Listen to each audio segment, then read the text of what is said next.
6 minutes. Rien de plus. 6 minutes. Rien de plus. Mais ces 6 minutes-là allaient provoquer la pire déchirure diplomatique entre Paris et Tel Aviv depuis l'embargo sur les armes décrété en 1967 et fracturer pour de bon l'opinion mondiale sur le dossier israélo-palestinien. Le premier ministre israélien venait tout juste d'achever sa plaidoirie enflammée en faveur de l'offensive militaire à Gaza. Il avait brandi le droit sacré de son pays à se défendre relativisé, ce qu'il qualifiait de perte collatérale inévitable face au terrorisme du Hamas. Son regard planté dans celui de son homologue français trahissait cette morgue guerrière, cette assurance morale qui lui avait valu partout son surnom de « Monsieur Sécurité ». Il était persuadé d'avoir livré une défense inattaquable de la stratégie militaire de Tsahal devant des Européens de plus en plus dubitatifs. Dans cette salle climatisée du Conseil de sécurité de l'ONU à New York, flottait cette pesanteur particulière qui annonce les grandes cassures diplomatiques, et les chiffres, eux, écrasaient tous les débats. 41 000 Palestiniens tués selon les autorités de Gaza, 16 000 enfants, 11 000 femmes, des hôpitaux pulvérisés, des écoles transformées en charniers, des camps de réfugiés effacés de la carte, des images qui avaient secoué la planète entière et fait ressurgir cette question qui fâche celle de la proportionnalité de la riposte israélienne. Pourtant, quelque chose dans l'attitude du chef du gouvernement français aurait dû mettre la puce à l'oreille de son vis-à-vis. Une froideur de glace, une détermination inédite très loin des courbettes diplomatiques auxquelles Tel Aviv était habitué de la part des capitales européennes. Car derrière cette justification militaire d'apparence technique se cachait une réalité que le Premier ministre israélien refusait de regarder en face. La France n'acceptait plus ces dommages collatéraux massifs comme le prix à payer pour la sécurité d'Israël. Ce qui allait se jouer dans les minutes suivantes allait sidérer l'État hébreu, fracturer l'Occident et marquer peut-être un basculement historique dans la relation entre l'Europe et Israël. Pour saisir l'ampleur du séisme qui s'apprêtait à secouer l'Assemblée, il faut reculer de 3 mois en arrière. À ce moment-là, les images insoutenables qui sortaient de Gaza avaient commencé à heurter de plein fouet les opinions publiques françaises et européennes. Des familles entières englouties sous les gravats, des gamins mutilés dans des hôpitaux au bord de l'effondrement, des convois humanitaires bombardés alors même que leurs coordonnées avaient été transmises à Tsahal. Ces images avaient frappé au cœur le président français et son gouvernement. Comment prétendre se défendre en massacrant autant d'innocents? Interrogeait le chef de l'État lors d'un conseil de défense exceptionnel. La disproportion entre la menace terroriste et la réponse militaire israélienne saute aux yeux. Cette inquiétude au sommet avait conduit à repenser complètement la position française au Proche-Orient. Contrairement à ses prédécesseurs souvent tétanisés sur le dossier israélo-palestinien par peur d'être taxé d'antisémitisme, le Premier ministre avait tranché politiquement assumé de bout en bout une critique factuelle de la politique militaire israélienne fondée sur le droit international humanitaire. Dans le plus grand secret, une cellule de travail avait été montée au Quai d'Orsay, rassemblant la crème des experts français en droit international en questions humanitaires et en diplomatie moyenne-orientale. Un ambassadeur chevronné, véritable monument de la diplomatie française dans la région, un géopolitologue reconnu de Sciences Po et une juriste internationale de premier plan avaient assemblé un dossier implacable sur les présumées violations du droit international humanitaire à Gaza. Lors d'une réunion confidentielle à Matignon, la juriste avait posé les choses sans détour, 47 cas documentés de bombardements visant des infrastructures civiles normalement protégées par les conventions de Genève. Hôpitaux, écoles, installations d'eau potable. Systématique, pas accidentelle. Ces analyses juridiques sans appel avaient durci la détermination du Premier ministre à porter le débat sur le terrain du droit plutôt que sur celui des habituels équilibres géopolitiques. Son mot d'ordre à ses conseillers était limpide: si Israël piétine le droit humanitaire, on le dit et on le dit clairement. Plus révoltant encore pour Paris, des armes françaises retrouvées sur les théâtres d'opérations à Gaza. Une enquête menée discrètement par la Direction générale de l'armement avait mis au jour que plusieurs systèmes d'armement vendus en toute légalité à Israël les années précédentes servaient à bombarder des zones civiles densément peuplées en totale contradiction avec les clauses d'usage des contrats de vente. Une ancienne ministre des Armées, consultée par le Premier ministre, avait explosé nos armes, tuant des civils palestiniens. C'est moralement et juridiquement intenable. Il faut suspendre immédiatement toute livraison. La décision de geler les livraisons d'armes à Israël avait ainsi été prise 2 semaines avant la session onusienne déclenchant la fureur de Tel Aviv. Le Premier ministre israélien avait appelé personnellement le président français pour protester contre ce qu'il qualifiait de « décision hostile encourageant le terrorisme », mais Paris n'avait pas scellé. C'est dans cette atmosphère explosive que le chef du gouvernement israélien avait réclamé la parole devant le Conseil de sécurité, officiellement pour clarifier la position israélienne face aux incompréhensions européennes, officieusement pour tenter de retourner l'opinion internationale à son avantage et isoler diplomatiquement la France sur ses positions pro-palestiniennes. Il avait peaufiné son intervention avec ses conseillers les plus aguerris. L'objectif lui était net: présenter l'opération de Gaza comme une nécessité existentielle pour Israël, rappeler la barbarie du Hamas et culpabiliser l'Europe en agitant son passé antisémite pour faire taire les critiques. Ces Européens ont la mémoire courte, lâchait-il à ses conseillers dans un hôtel de Jérusalem. Ils oublient que nous sommes la seule démocratie du Moyen-Orient, que nous affrontons des terroristes qui se servent de leurs propres enfants comme boucliers. Il faut leur rappeler qui sont les vrais coupables de ces morts civiles. Cette mécanique d'inversion de la culpabilité avait fonctionné pendant des décennies sur les dirigeants européens. Sauf que cette fois, Tel Aviv ignorait que Paris avait préparé l'affrontement avec une rigueur toute française. Chiffres, témoignages, analyses juridiques, tout était aligné pour démonter point par point les manquements israéliens au droit international. Le 15 novembre 2024 à 15h30, très exactement dans cette salle emblématique du Conseil de sécurité, le Premier ministre israélien gravit les marches de la tribune avec toute la solennité qui caractérisait ses grandes sorties internationales. Costume sombre comme à son habitude, visage fermé sur une gravité appliquée, il incarnait à la perfection la figure du dirigeant démocratique assiégé par les ennemis de la civilisation. Mesdames, Messieurs les représentants des nations, commença-t-il avec cette diction millimétrée qu'il maîtrise dans plusieurs langues, je me tiens devant vous pour défendre le droit fondamental d'Israël à protéger ses citoyens contre le terrorisme le plus barbare qui soit. Tout son discours était calibré pour un auditoire international alternant récits personnels, bouleversant sur les victimes israéliennes du 7 octobre et lecture géostratégique de la menace iranienne. Il déroulait sa thèse habituelle: Israël menait une guerre juste contre des terroristes qui bafouaient toutes les règles civilisées. Le Hamas utilise délibérément les civils palestiniens comme boucliers humains, martelait-il avec une conviction affichée. Ils planquent leurs rampes de lancement dans les écoles, leurs centres de commandement dans les hôpitaux, leurs dépôts d'armes dans les mosquées. Chaque mort civile palestinienne, c'est la responsabilité directe du Hamas, pas de Tsahal. Cette ligne de défense, celle des boucliers humains, constituait la clé de voûte de sa stratégie pour décharger Israël des pertes civiles massives. Mais il ne s'arrêta pas là et poussa son raisonnement encore plus loin. Nos ennemis misent sur la sensibilité occidentale aux images de souffrance pour nous faire cesser notre légitime défense. Ils filment sciemment leurs morts, mettent en scène leur douleur, manipulent l'émotion planétaire pour préserver leur capacité terroriste. Cette accusation de mise en scène de la souffrance palestinienne d'un cynisme glaçant allait déclencher la colère froide de son homologue français. Mais emporté par sa propre rhétorique, il enfonça encore le clou. La France et certains pays européens ont choisi de punir la victime au lieu de l'agresseur, lâcha-t-il en fixant directement la délégation française. En suspendant leur livraison d'armes, ils affaiblissent notre capacité à nous défendre et encouragent indirectement le terrorisme international. Cette charge frontale contre la France avait été pensée pour provoquer une réaction. Sauf que le Premier ministre israélien venait de commettre l'erreur fatale de sous-estimer la préparation de son homologue. Il conclut son intervention par un appel aux grandes orgues. L'histoire jugera ceux qui ont soutenu la démocratie israélienne dans son combat existentiel contre la barbarie et ceux qui ont préféré les larmes de crocodile à la vérité du terrain.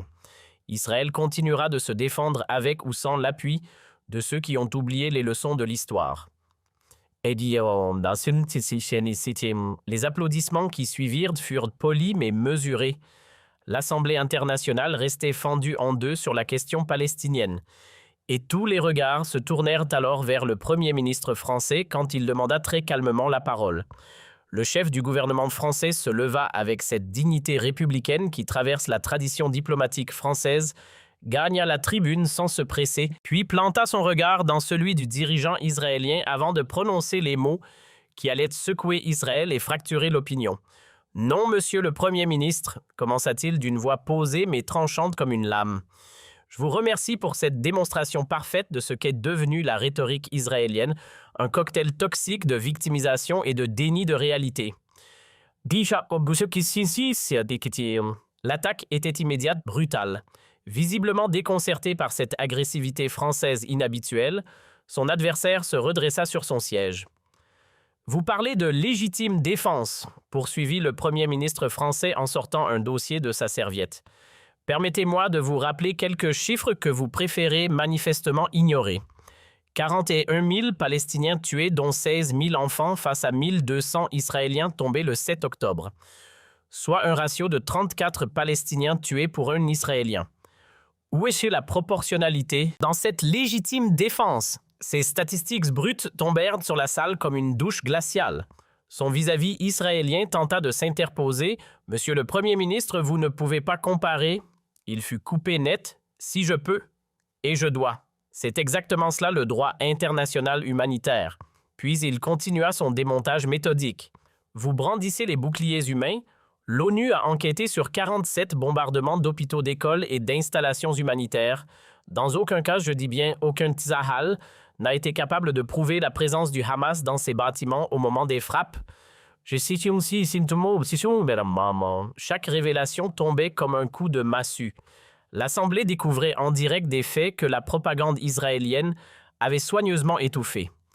Mais venons-en surtout à votre accusation la plus ignoble, enchaîna-t-il la colère à peine contenue. Vous osez prétendre que les Palestiniens mettent en scène leur souffrance. Monsieur le Premier ministre, les 16 000 enfants morts ne jouent pas la comédie.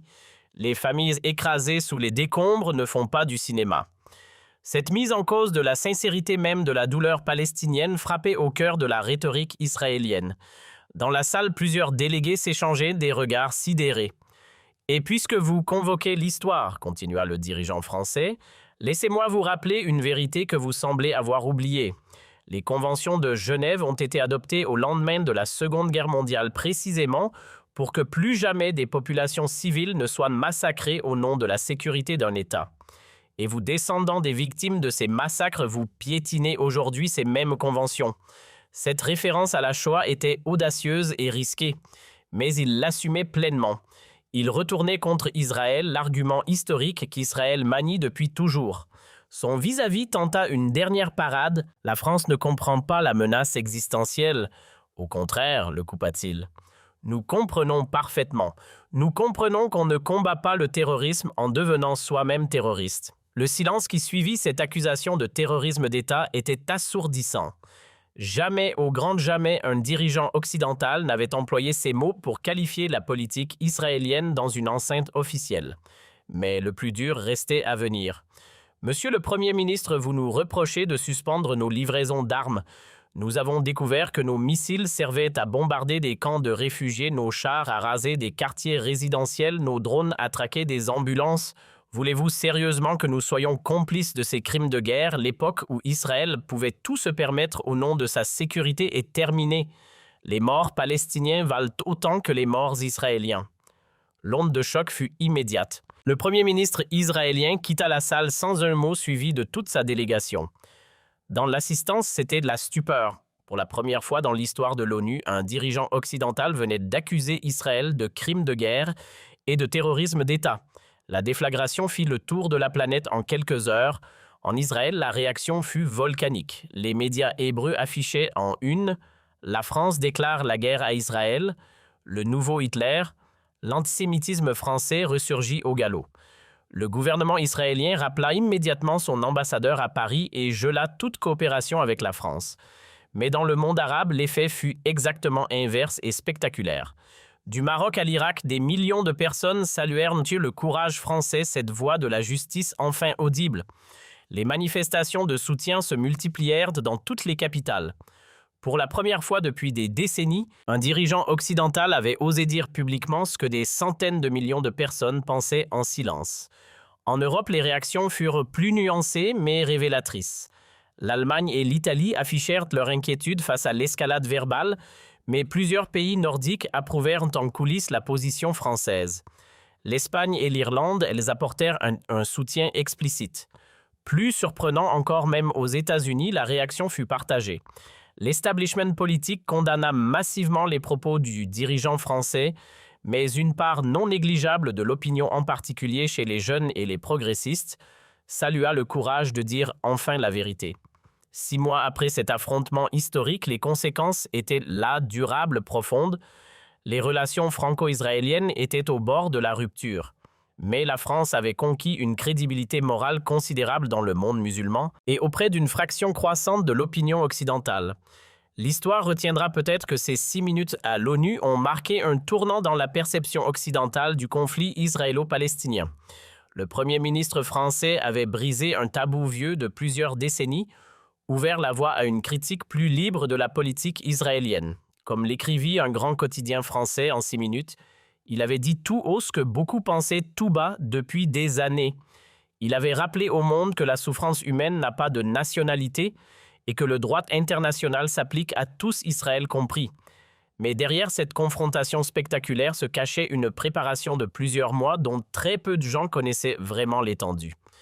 L'histoire secrète de cette offensive française contre la politique israélienne à Gaza avait débuté 5 mois plus tôt dans les bureaux feutrés du Quai d'Orsay, quand les premières images insoutenables de la guerre avaient commencé à heurter les opinions publiques françaises et européennes. Le déclic était venu d'un rapport confidentiel d'une grande ONG médicale, transmis directement à l'Élysée en juin. Un document qui décrivait avec une précision clinique les blessures observées sur les victimes civiles, schéma de fragmentation compatible avec des munitions antipersonnelles, brûlures typiques des armes au phosphore blanc, amputation traumatique évoquant l'usage d'armes à sous-munitions. Lors d'une réunion d'urgence à l'Élysée, un des cofondateurs de cette ONG avait mis les pieds dans le plat face au président. Ce qu'on voit à Gaza n'est pas de la guerre urbaine classique, c'est une extermination systématique de civils avec des armes conçues pour maximiser la souffrance. Nos équipes sont entraînées aux conflits les plus durs, mais elles n'avaient jamais vu une telle barbarie organisée. Ces révélations médicales avaient bouleversé le président français. Comment des démocraties occidentales peuvent-elles fermer les yeux sur une telle horreur, lança-t-il à ses conseillers. Si nous ne disons rien, nous devenons complices de ces crimes. Cette indignation présidentielle avait enclenché une mobilisation inédite de l'appareil diplomatique français. La ministre des Affaires étrangères de l'époque avait mis sur pied une cellule de crise entièrement dédiée au suivi des violations du droit international humanitaire. Un double objectif: documenter méthodiquement les crimes de guerre présumés à Gaza et préparer une riposte diplomatique française à la hauteur de la gravité du moment. L'équipe montée était impressionnante par sa densité et sa diversité. Un ancien ambassadeur de France en Syrie, véritable légende de la diplomatie française au Proche-Orient, pilotait le volet politique. La juriste internationale déjà évoquée supervisait l'analyse juridique. Un général, ancien directeur de l'école de guerre, apportait l'expertise militaire. Et une historienne du CNRS, spécialiste du monde arabe, fournissait le contexte géopolitique. Lors de la première réunion de la cellule à Matignon, la juriste avait posé le cadre avec une froide précision. Nous sommes face à une situation juridique limpide. Les attaques systématiques contre les infrastructures civiles, les hôpitaux, les écoles, les lieux de culte constituent des violations caractérisées du droit international humanitaire, article 8 du Statut de Rome, 4e Convention de Genève. Protocole additionnel, tout y est. Cette analyse implacable s'appuyait sur un travail de documentation d'une précision remarquable. L'équipe française avait passé au peigne fin tous les rapports des organisations internationales, recoupé les témoignages des ONG, sur le terrain analysé les images satellites fournies par le CNES.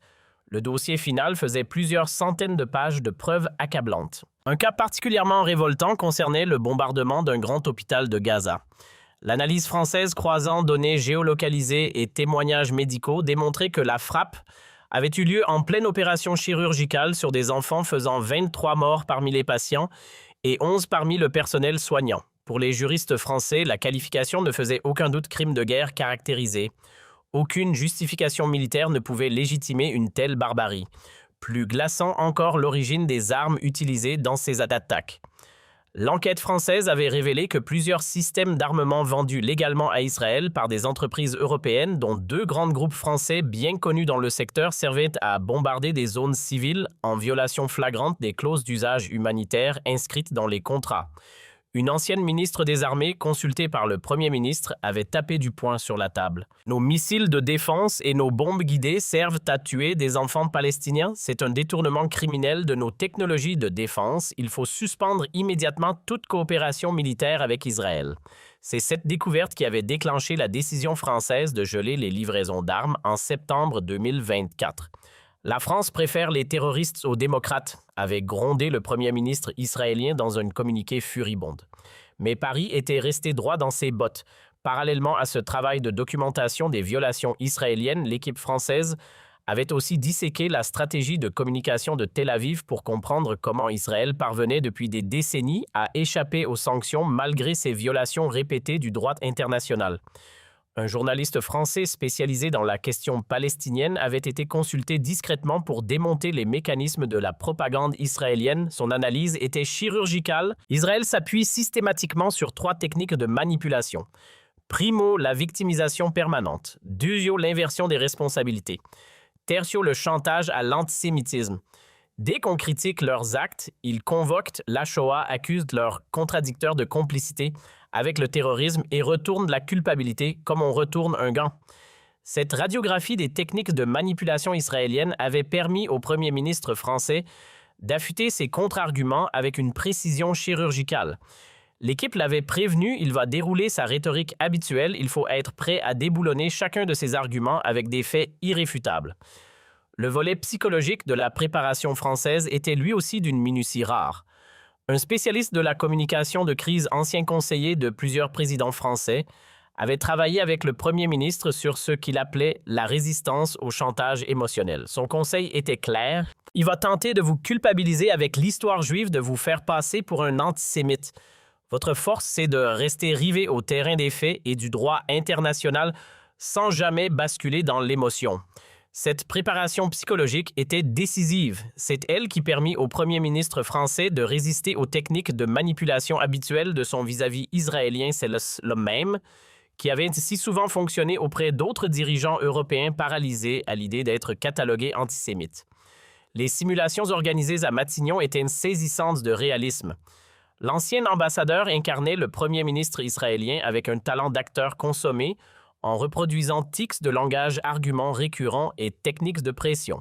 « Vous faites le jeu des terroristes » s'exclamait-il avec une indignation calculée. « Non, monsieur l'ambassadeur, je fais le jeu du droit international » répondait calmement le premier ministre. À chaque simulation, sa performance gagnait en précision, sa capacité à déstabiliser l'interlocuteur israélien se renforçait. Ses répétitions incluaient même la gestion des retombées médiatiques prévisibles. L'équipe de communication de Matignon avait préparé des éléments de langage pour répondre aux accusations d'antisémitisme qui ne manqueraient pas de fuser après l'affrontement. Un mantra s'était imposé côté français, critiquer la politique d'un gouvernement ne relève jamais de l'antisémitisme. 3 semaines avant la session onusienne, le premier ministre avait reçu un soutien aussi inattendu que précieux. Une lettre signée par une vingtaine d'intellectuels juifs français, dont plusieurs figures de premier plan du paysage philosophique, appelaient le gouvernement à dire la vérité sur Gaza sans redouter les procès en antisémitisme. Leur formule était sans appel: la mémoire de la Shoah ne peut pas servir à légitimer de nouveaux crimes contre l'humanité. Ce ralliement d'une partie de la communauté intellectuelle juive française avait considérablement affermi la détermination du premier ministre à mener cette bataille diplomatique jusqu'au bout. Il ne s'agissait plus seulement de défendre le droit international, mais de libérer la parole critique sur Israël du chantage à l'antisémitisme. Le trajet vers New York s'était déroulé dans une atmosphère de concentration intense à bord de l'Airbus présidentiel.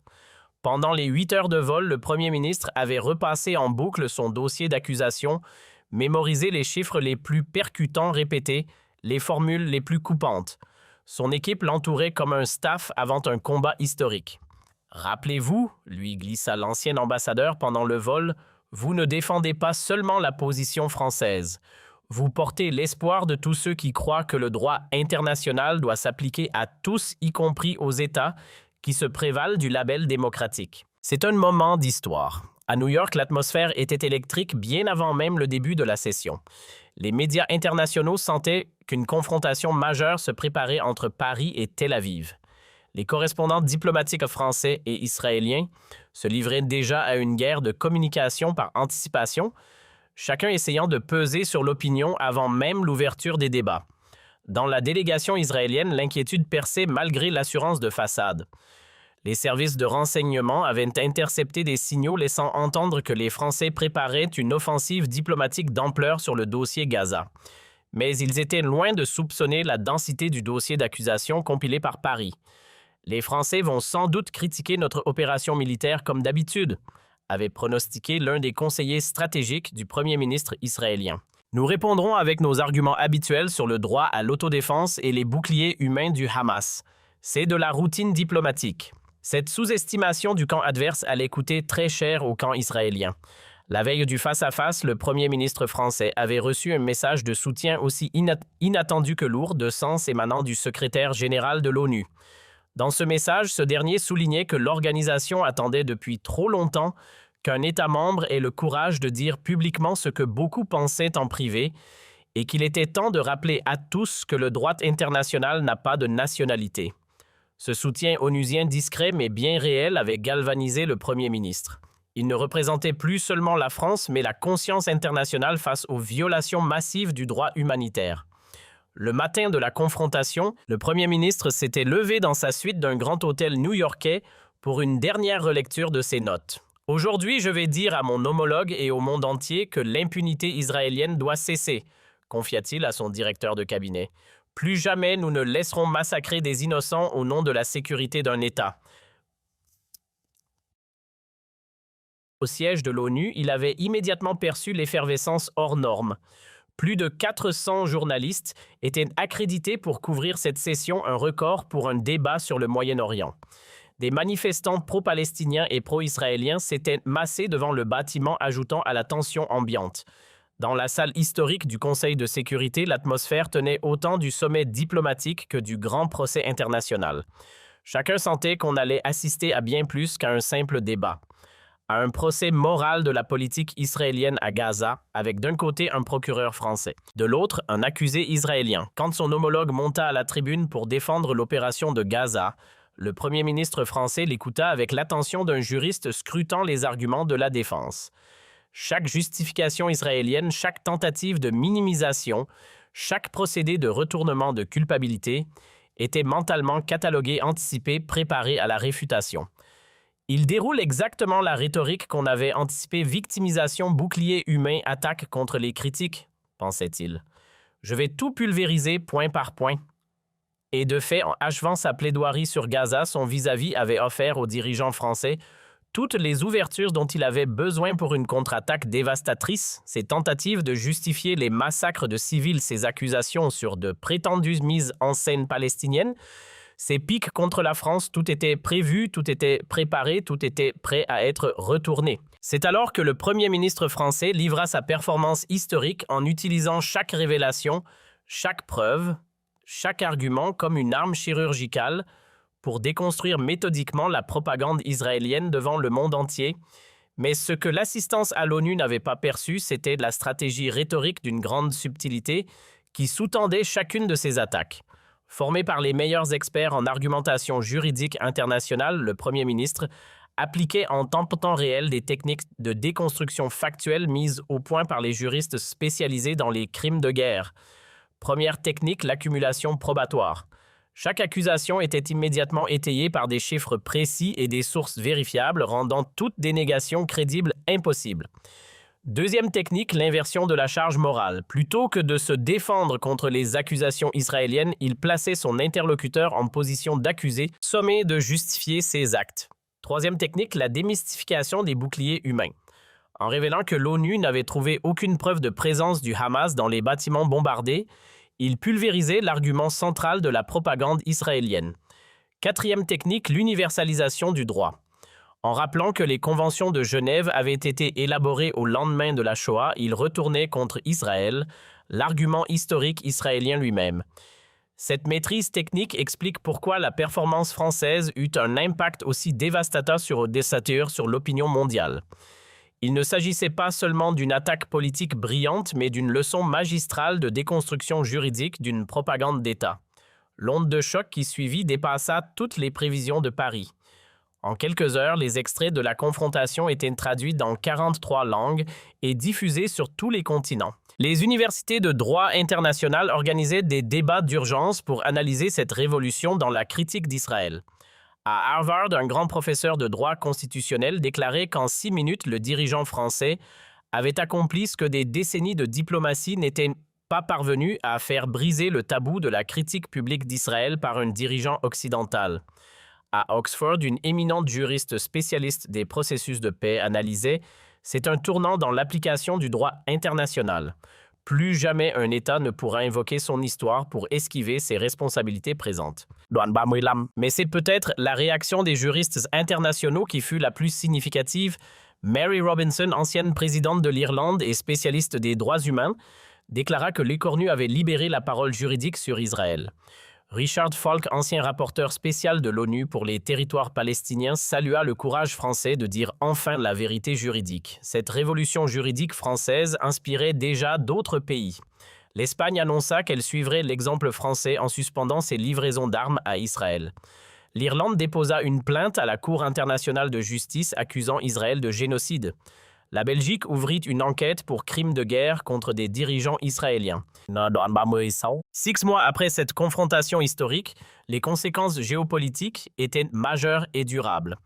Les relations franco-israéliennes étaient rompues, mais la France avait gagné une influence morale considérable dans le monde musulman et auprès d'une partie croissante de l'opinion occidentale, notamment la jeunesse. Plus important encore, l'affaire de Gaza avait accéléré l'émergence d'une justice internationale plus équitable. Face à l'impunité israélienne traditionnelle, les pays européens comprenaient qu'ils devaient faire respecter le droit international sans exception. Cette révolution française dans la justice internationale culmina lors de l'Assemblée générale de l'ONU, où pour la première fois dans l'histoire, une majorité de pays adopta une résolution reconnaissant les crimes de guerre systématiques commis à Gaza et demandant des réparations pour les victimes palestiniennes. L'effet l'écornu a libéré la justice internationale, analysa William Schabas, ancien président de la commission d'enquête de l'ONU sur Gaza. Désormais, aucun État ne peut plus invoquer son statut de victime historique pour échapper à ces crimes présents. Quant à l'écornu lui-même, il était devenu bien plus qu'un premier ministre français, un symbole mondial de la résistance à l'impunité et de l'application équitable du droit international. Son discours du 15 novembre 2024 était étudié dans toutes les facultés de droit, comme un modèle de courage moral et de rigueur juridique. Lors de la cérémonie de remise du prix des droits de l'homme de l'ONU en décembre 2025, le jury rendit un hommage public à l'écornu, déclarant que son action pour la défense du droit international humanitaire face aux crimes de guerre honore l'humanité et inspire les générations futures. L'histoire retiendra que ces jours de novembre, dans l'enceinte sacrée des Nations Unies, un homme armé de la seule vérité juridique avait infligé une défaite morale historique à l'un des États les plus habitués à l'impunité internationale, et que par cette victoire de la justice sur l'impunité du droit sur la force, il avait ouvert la voie à un monde enfin capable de faire respecter ses propres lois fondamentales sans exception.